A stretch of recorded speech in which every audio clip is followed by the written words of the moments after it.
Good afternoon, everyone. Welcome to our topic on blended learning and metaverse. And thank you for joining us. My name is Badrul Khan, and with me I have Dolly O'Brien. Let me give a brief introduction about her. Dolly O'Brien, she is the CEO of CSGO Technologies, passionate about learning. She has her graduate schooling from Harvard in education technology, and she appeared on my television show called Khan's Digital World. Very passionate, learning proponent.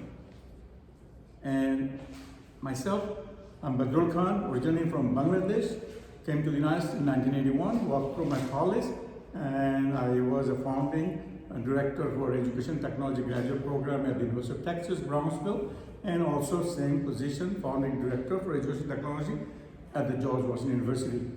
At this time, I am doing a little bit of thinking and writing, and where great minds meet.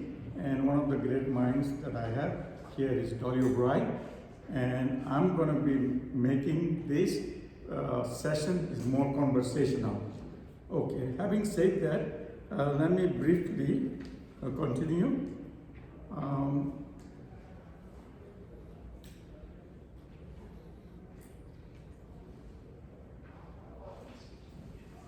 Interesting, am I losing? How can I proceed? Oh, on this one? Okay. All right.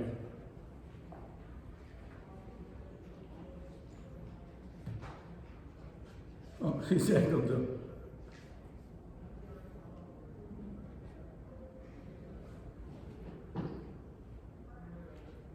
Okay, I see. Now I'm familiar with it.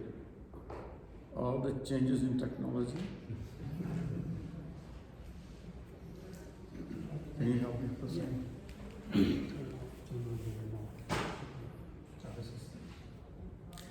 So let me tell you folks, what we're going to do is basically, you all know about e-learning, you already know about all the things happening in the world, but we want to challenge what's happening in the world.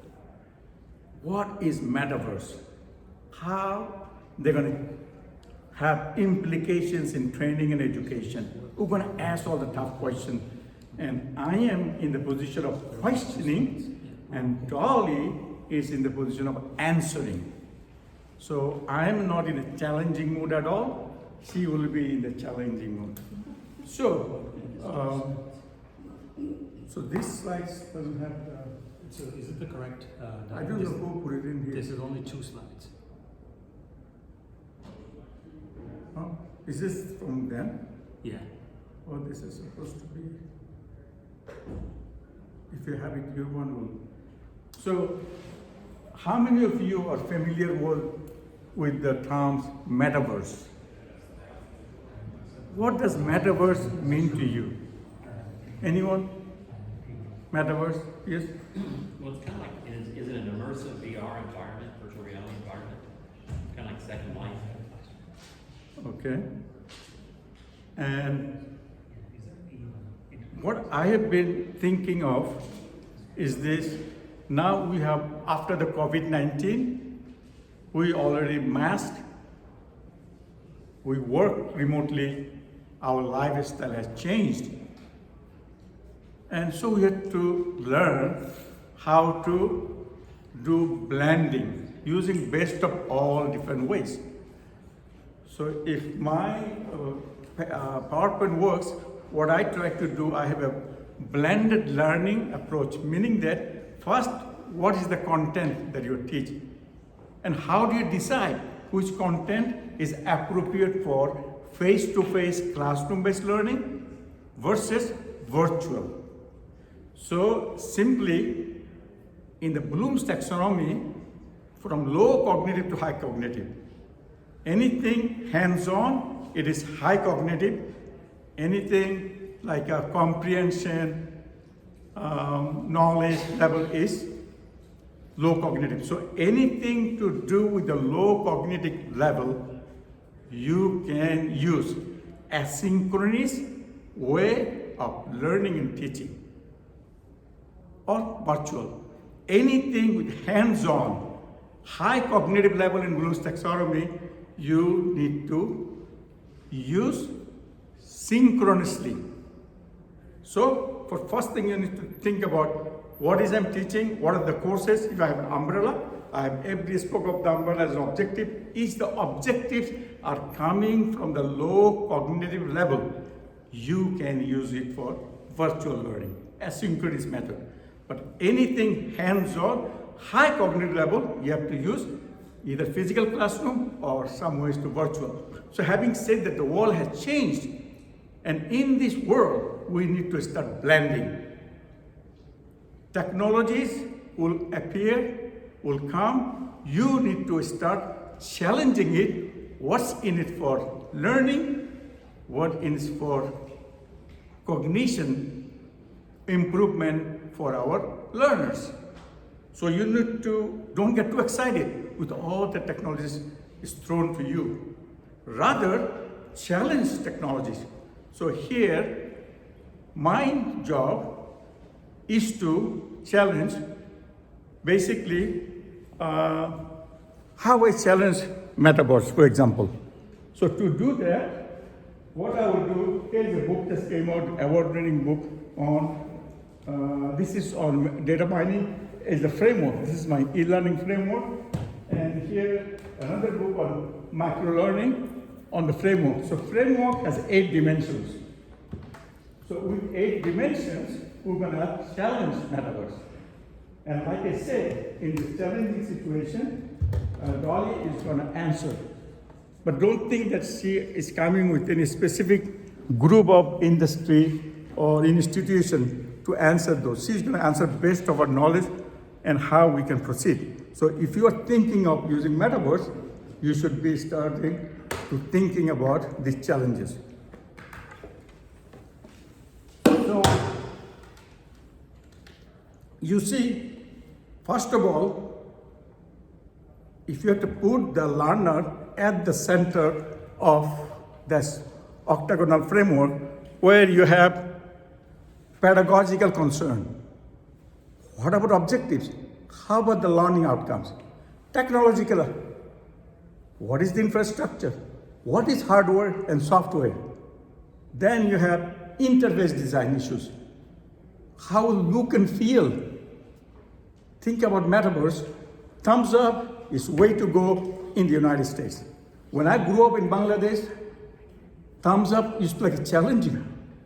So if you ask a question to someone, and someone from the United States asks you a question, you're in Bangladesh, and you answer, you did right. And computer gives thumbs up. That person in Bangladesh thinks this is derogatory. He will get upset. So cross-cultural communication. Then another issue is called ethical consideration.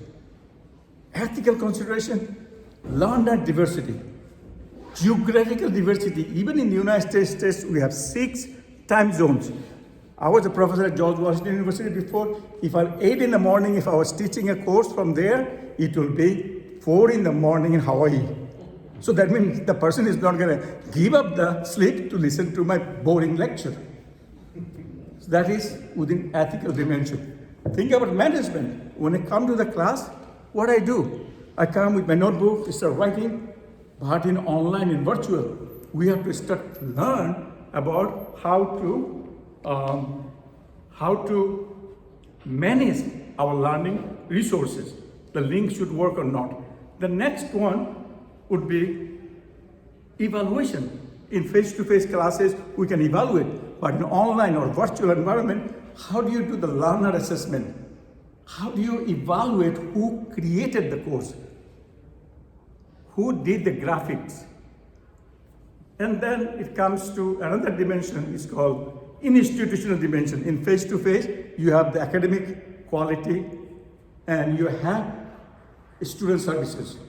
So those are the guidelines. So today what I have in here, so we did the little survey globally and we found that what learners need. and I found that the learners need something very interactive. They want device independent. You see? Means that they can use a cell phone or they can use goggles, whatever, but you need to make your learning device independent, any platform, usable and accessible. People with Section 5 requirement, can you make your learning accessible? Single objective focus. This is, I always say that. See, this book is micro learning, got the best word. This book is based on the single objective focus. That single focus you give, what happens? People's attention span is very difficult. So keeping little, but they learn. The next thing you see, we have short duration. They want shorter learning, but complete learning is shorter. The attention boosting, meaning that you have, when learning are given in a snippets, smaller units, what you have basically improve the enhance one's motivation, and you reduce information overload. So you see, these are the categories, and they want something independent part of the whole. See, if you do a small micro learning, a small unit of learning, its navigation, look and feel is such that it is a small part of the bigger thing. You have a course, one unit has to be small one, but it has a look and feel, navigation are the same. Cost effective. It must be very reasonable so that one can afford.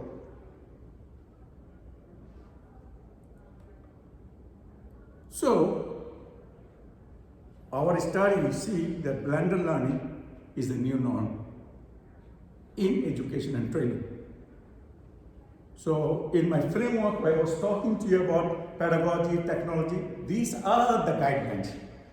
And you see, the 8 categories are what the learners need. So, learners' needs are at the inner octagon. Outside is how we can design.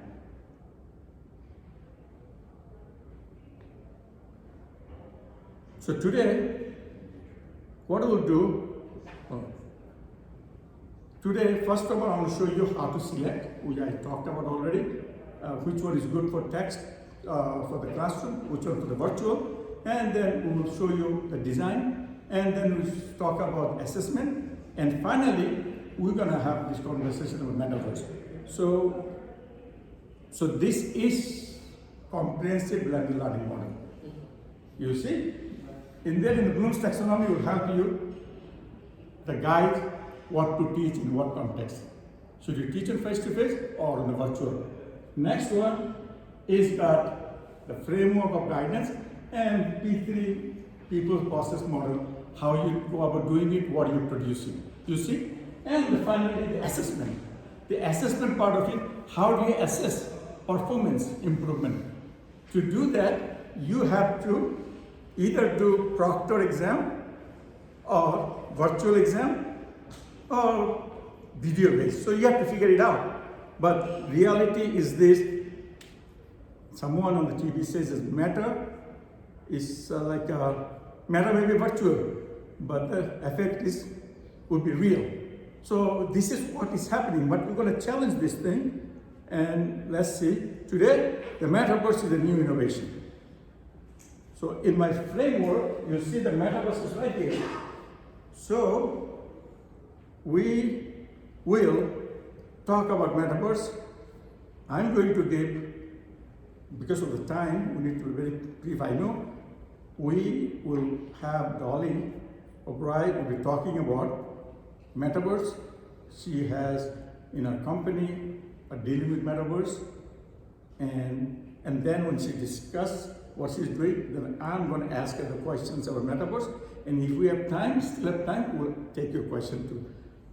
Here you go, Dolly O'Brien. Thank you.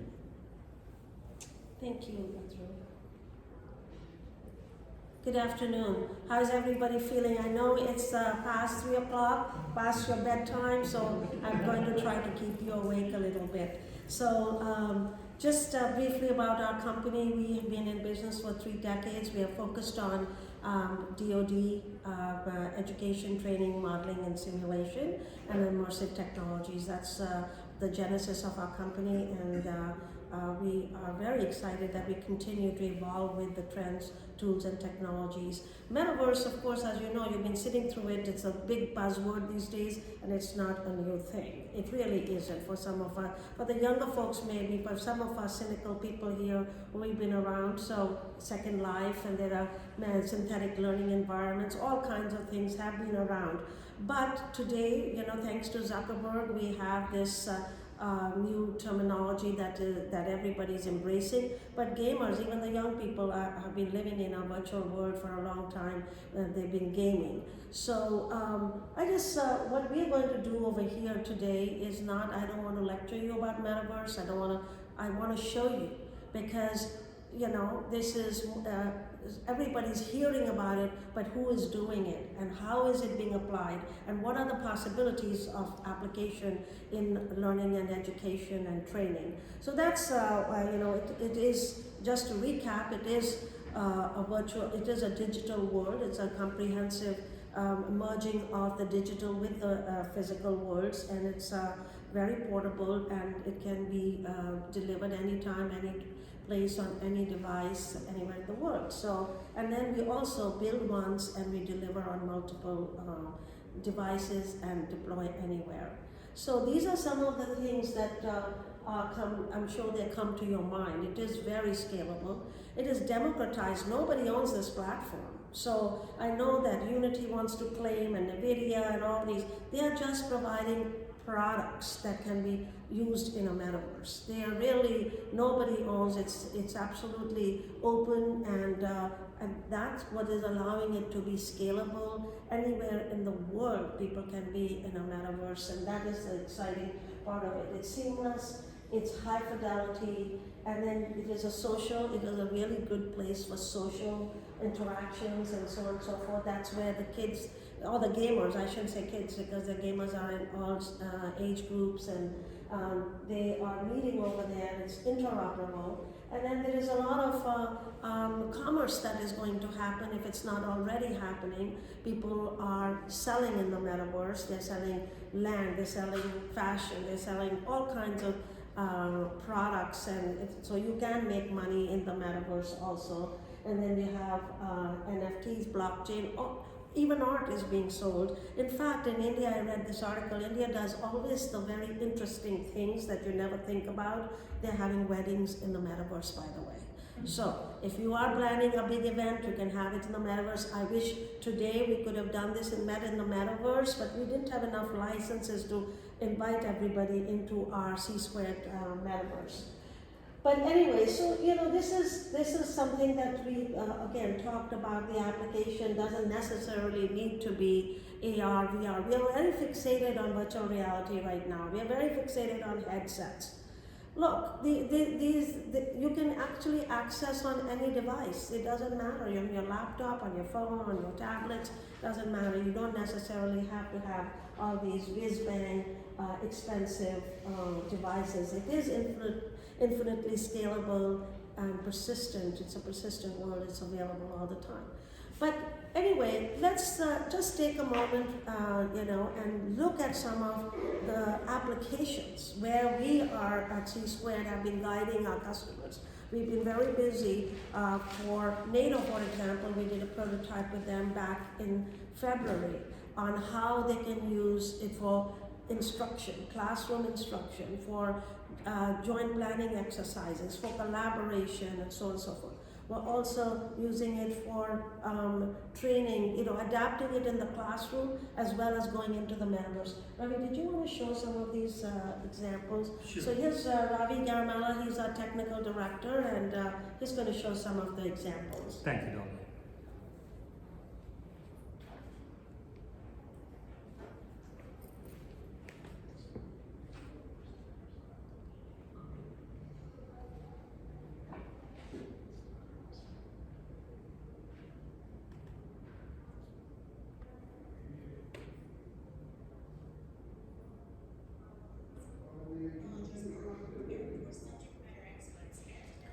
So this is something that was integrated in the classroom. It is a virtual, it's a VR exercise that showing the EC 130. So, I was doing- Yeah, sorry, the audio is coming into that speaker, so I'm going to talk about it a little bit.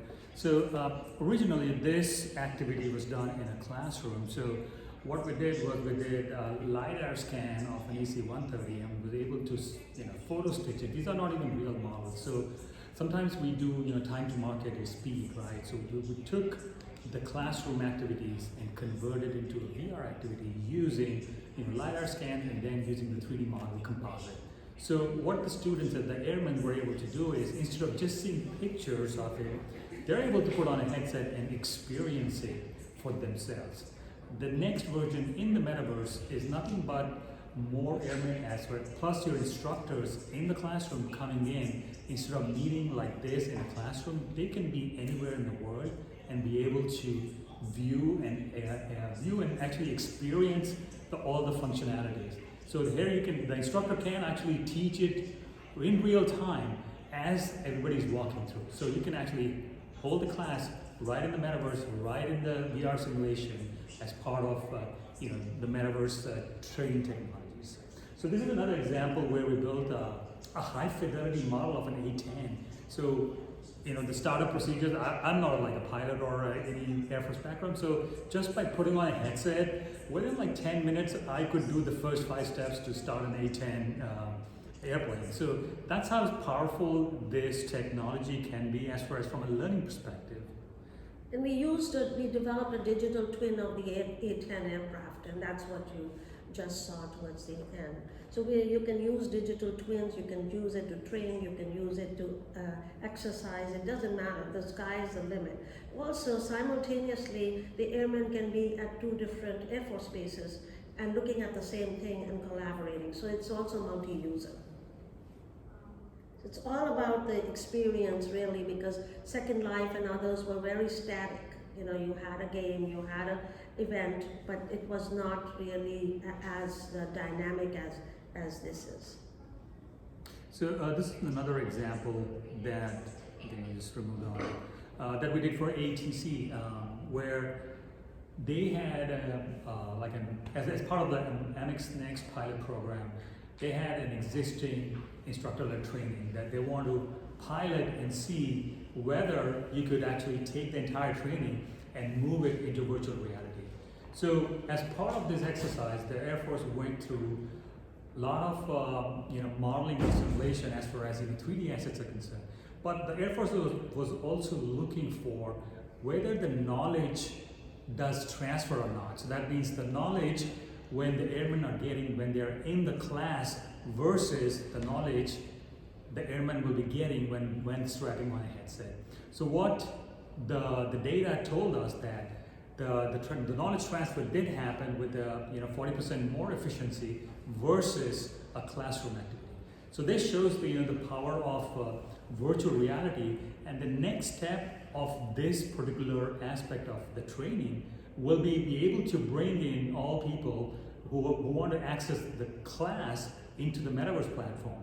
And one of the other advantages of the metaverse is scalability. So all these assets that have been developed once can be easily deployed into the metaverse because it's still 3D based engine. So what assets we develop get migrated and ported into the metaverse. So there's a lot of good economies of scale for people who already have assets or training solutions that have already been built.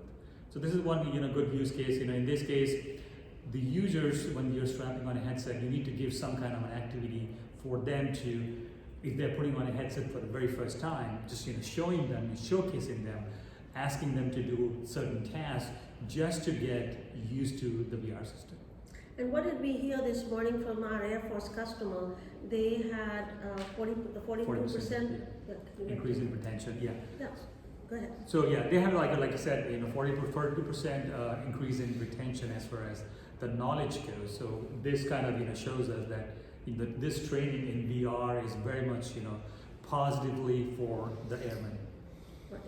So that is another thing, is that because it's accessible to them anytime on demand, they can refresh, they can retrain if they've forgotten some procedures. So this is all for aviation maintenance training for different platforms.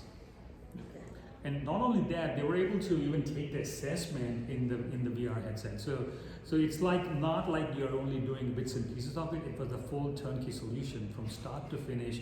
The entire experience, it was in virtual reality. There's no audio. The sound is very loud.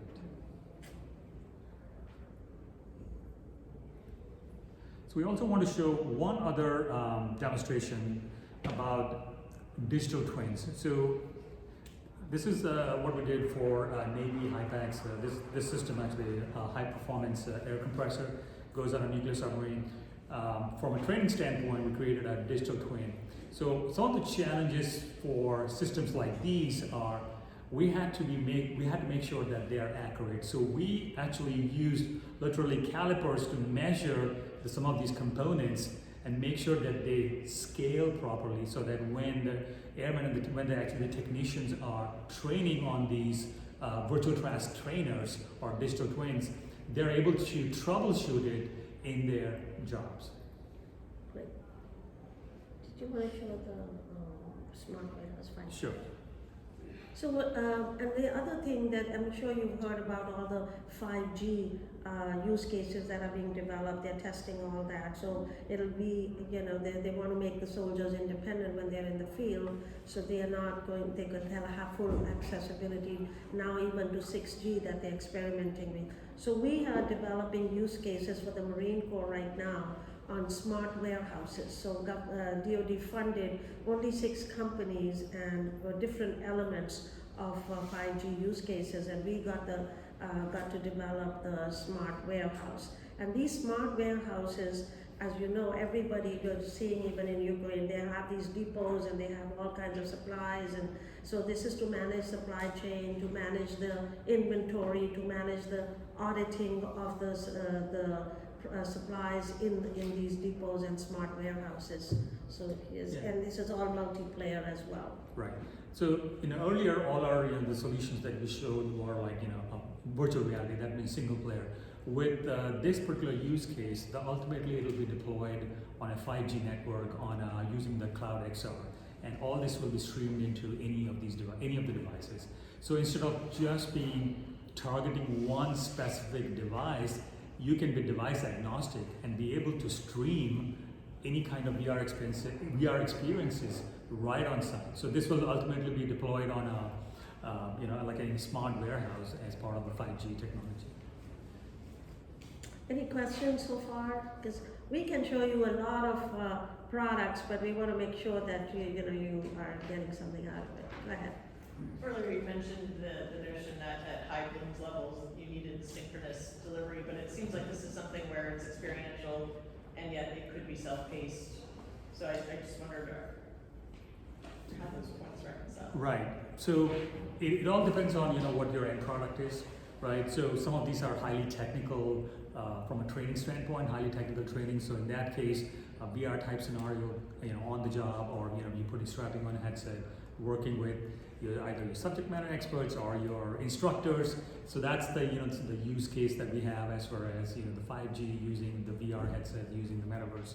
But as far as the experiential learning goes, in the previous example that I gave you, in that case, they were trying to see whether the Air Force was trying to see whether the similar amount of learning can happen when you take the instructor-led training and moving into a virtual reality setting. So both use cases, even though might look similar, but the objectives were different. I hope that answers the question. Yes, sir. Yeah, you mentioned, I think when you're showing the C-130 simulation that you measured knowledge transfer. How did you do that between the real world and what took place in the metaverse? Right. So what we did was, we brought in, there was a separate team that did all the analysis. So starting from the assessment data, right? So we measured what the assessment data was for an in-person class. Then, once the entire program got migrated into the virtual reality, we again measured, because the training is the same, the modality is different. So that's where we found that the 40% increase, because the airmen that are training are gamers, used games before, so they're retaining more content, which as far from a data standpoint, which was 40% more compared to in-person training. Okay, thanks. Sure. Okay, when you go to the next slide. Let me show that metaverse. Then engage. Sure. So we are also, we do a lot of work on the education side, like Air University. We're now developing metaversities, meta campuses.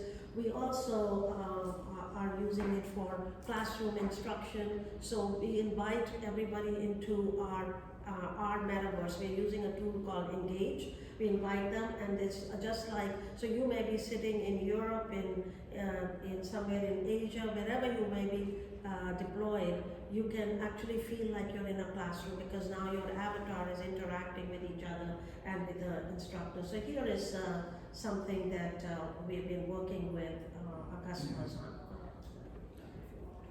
So one of the advantages that we are seeing is, I'm just going to scroll a little bit forward so that I can show you that particular aspect of it. So as you can see, just like a classroom activity, you in the metaverse, you still get all the tools that are available, like a whiteboard in this case.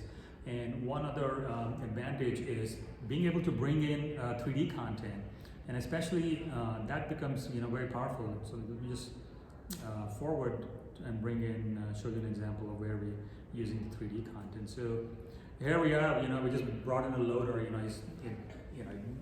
didn't serve any purpose, but just from a purpose of training, you can bring in any of these assets. So if you're from a DoD background, you plan to do joint planning exercises or after action reports, or any other kind of collaborative features where it can be a model of a plane and you were trying to analyze it.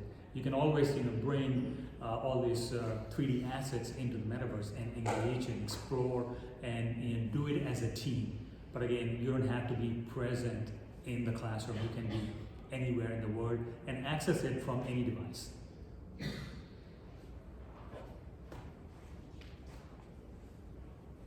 go back to the platform then. Open and glad.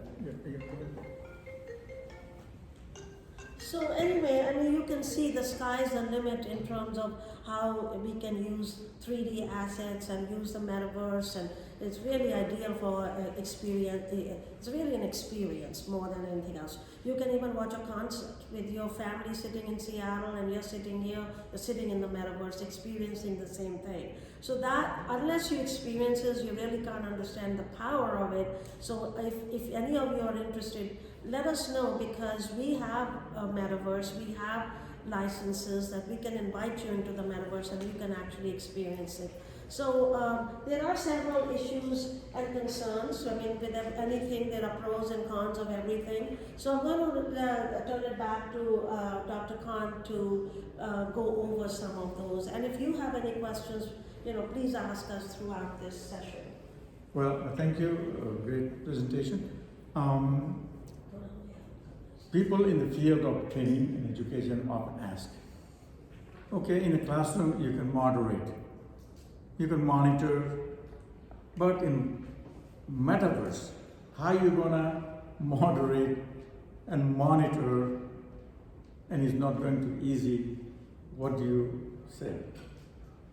So it's a very good question. Thank you for asking. As we mentioned, that metaverse is an open platform, right? It is totally open. It's democratized. We don't know who's going to be a part of it, who is not going to be a part of it. And so if you're an instructor and you're trying to teach, you don't know how many participants there are and who they are even, quite frankly. So it is going to be a very big challenge to moderate. So that's why we are hoping that ADL will, just like they help with e-learning and all of those standards that got developed over the last 2 decades, that ADL will kind of step in and help develop some of the standards. Now there is a global organization. It is more for commercial products that they are developing. They've invited industry to participate in developing standards, but at the moment that moderating is not going to be as easy as it is in a controlled group. It is an uncontrolled environment. Now talk about the cost, metaverse cost for development is going to be high. And also cost for users. You have to sometimes buy the goggles, it costs money. So if you want to make metaverse easily accessible, easily usable, can everybody participate? Please talk about the cost. So again, I want to constantly say there are two sides to the coin. So yes, it is expensive because we are developing all these assets, very customized assets. Like if you are developing a digital twin of an aircraft, you know that you can't just buy an asset off the shelf. There may be some, but these are classified also. Like EC-130 is a classified aircraft. You can't go inside and buy all those assets. So then 3D modeling and all of those modeling that has to be done, the programming, all of that is going to cost you money. However, there is the flip side of it. There are a lot of assets that are available off the shelf now. So, for example, if you want to develop a virtual laboratory, right? Science laboratory. You can buy an asset for $30, a lab, and things like that.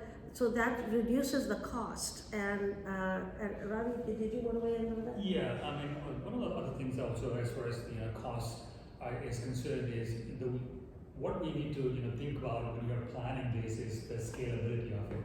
So in the end, this is build once and deploy many times.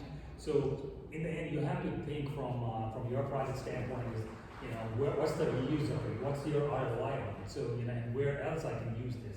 So the more wider your development or your assets are that can be reused and repurposed, the higher your value return is. And indeed, the devices cost money also. So that's one of the advantages is you can get into the metaverse on any device. But if you're buying headsets and so on, those can get pricey and cause a digital divide also.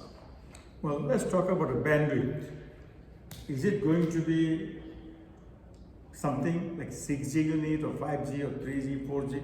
Please talk about the bandwidth efficiency. Okay. So what's happening over a period of time, as far as with the advent of 5G technologies and what the government and some of the commercial partners are experiencing is with the advent of all these new technologies, they want to see if they can stream, just like nowadays streaming on YouTube on your phone or other Netflix and all these devices all these phones are able to stream all these applications, and these are all high bandwidth.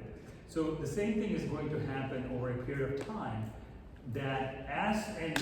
So a couple of things. The first is we are optimizing graphics, the 3D assets, while we are loading it onto the metaverse. So it's not that heavy duty of a bandwidth hog compared to a video. So it's actually, you can say, if you can stream a video, you can stream metaverse or content in the metaverse. So how about the digital divide? People who have or have not, in some developing nation also having a computer is very tough, So you're talking about the metaverse.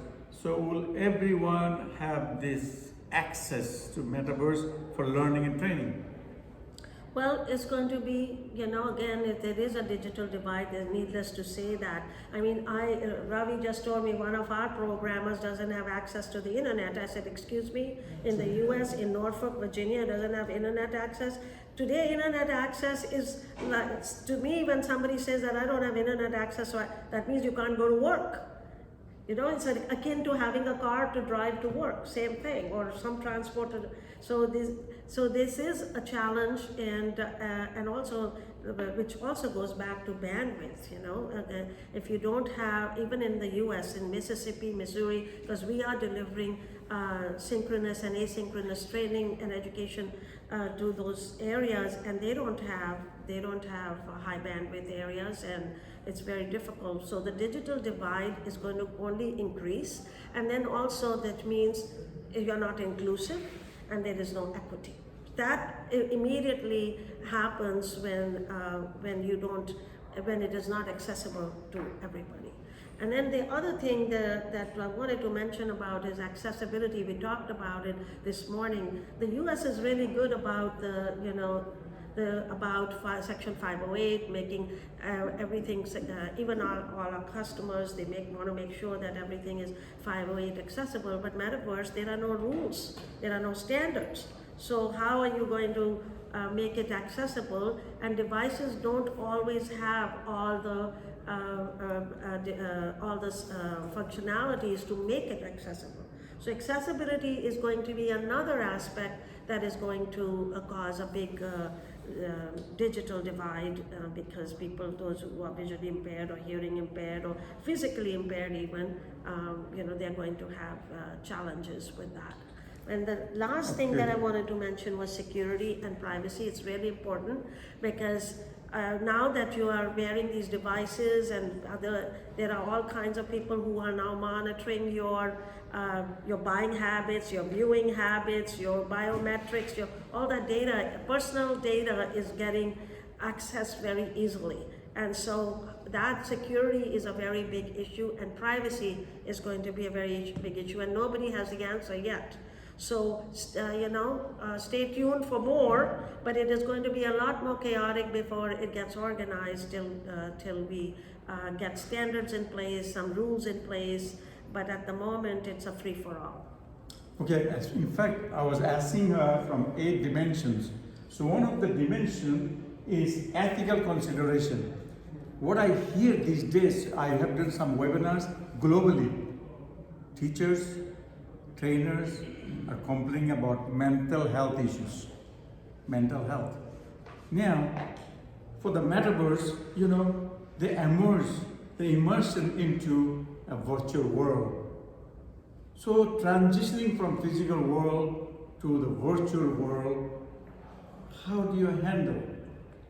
So when we talk about mental health issues, my contention is, and we're doing this right now for several of our customers, there is actually a benefit to being in the virtual world because we are addressing a lot of, we actually have an Air Force-wide contract for diversity, equity, and inclusion, sexual harassment, PTSD, suicide prevention, and so on. So those are very difficult conversations to have. So we're using mixed reality, digital puppetry with human in the loop to have those conversations. So people are taking an avatar, they're adopting an avatar, and then we're addressing those. So some of those challenges or some of those mental health issues can be addressed in virtual worlds. But then it can also lead to isolation, and also, you are removed from reality.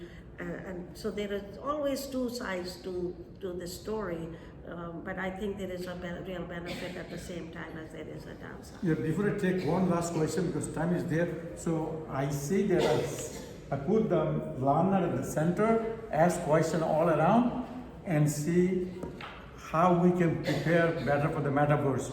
So if you have one question, we'll take it briefly because our time is, yes, please. As I listen to some of the long-range plans, a lot of our trainers train in a secure environment, classification-wise. Is there any provisions for eventually grooming standards that would allow training in a secure environment that is classified? Yeah, so it starts with where this content is hosted as from a data privacy perspective. So as far as the DoD is concerned, you will be able to connect your PIV cards or your CAP cards into the metaverse. So plus as from a security standpoint. The secondly, it'll only be accessible to personnel with the DoD background. So it's again in a metaverse you could do both sides. When I say both sides, what I mean by that, it can be as open as you want or as closed as you want. So it's up to the organization that is requesting is what level of security do you want and where do you want to host it. So the examples that we showed you can be hosted, let's say within an AWS Gulf cloud. So again, you control your access in the metaverse. I hope that answers it. So you had a question? Oh, real quickly, I'm feeling like the Department of Defense, C2 has a metaverse, that's great. I'm feeling like the Department of Defense needs its own metaverse. Do you agree, and is there any status on that? Yes, I can tell you a little bit about it. So Tyndall Air Force Base, they are heavily investing into the digital future and being able to they're creating digital twins, they're creating the metaverse so-called. So it's just a matter of time because this is literally 6 months into the development, and we could see so much amount of, I'd say, the enthusiasm or the solutions that we have so far are already there. So it's a matter of time that you will see that the Air Force has to come up with standards, because right now each one is doing what they want, right? So in the end, like Donnie said earlier, ADL needs to come up with some standards, and also what we are calling them portals. So let's say Tingle Higgs has some metaverse related content. Let's say, do they want to bring in Altus Air Force Base or other Air Force bases? So all those questions are still to be answered, and we're still very early in the game. Okay, thanks. Okay, so before we end, we just want to say that I myself am an educator, right?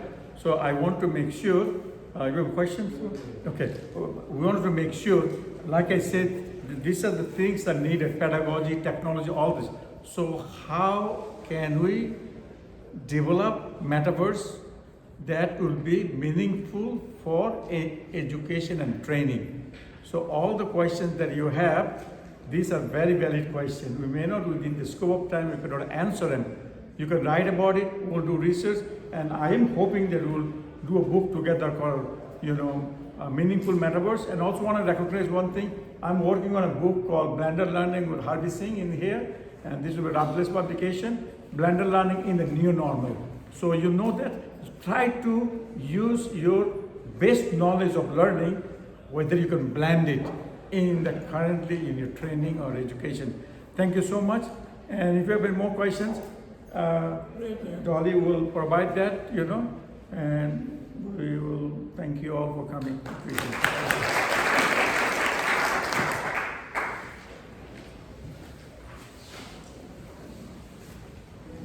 Since I missed you all, before you leave, I'll take you. Take photos in here.